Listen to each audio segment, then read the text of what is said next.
बंधू, ही घे माझ्या हातची गरमागरम कॉफी.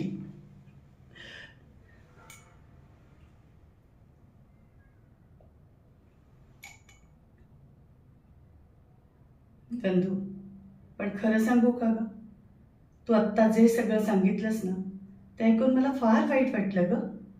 नकुलनी असं वागायला नको होतं तुझ्याशी. पण खरंच काळजी करू नकोस, सगळं नीट होईल बघ.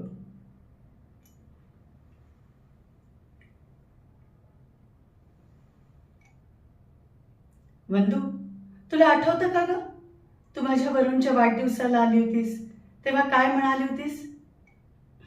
तू म्हणाली होतीस की वरुणला खूप शिकव, मोठा कर, अगदी माझ्या नकुल सारखा.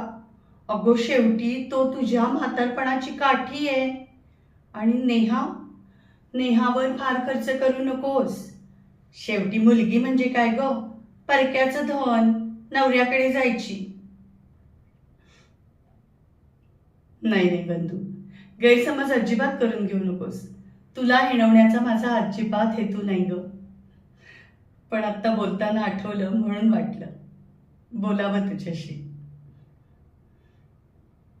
वरुण खरंच खूप छान शिकलाय, मोठा झालाय, US मध्ये असतो.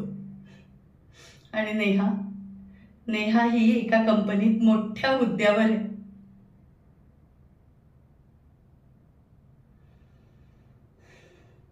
हे घर पाहतेस, हे सुद्धा नेहानीच बांधलं बरं.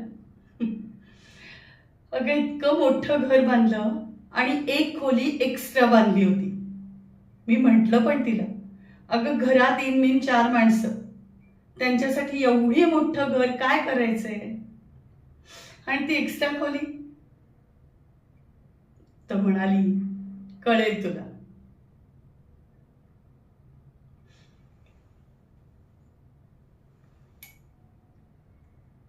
आता मला कळतंय ती एक्स्ट्रा खोली कोणासाठी. चल बंधू, मी तुला तुझी खोली दाखवते, ये.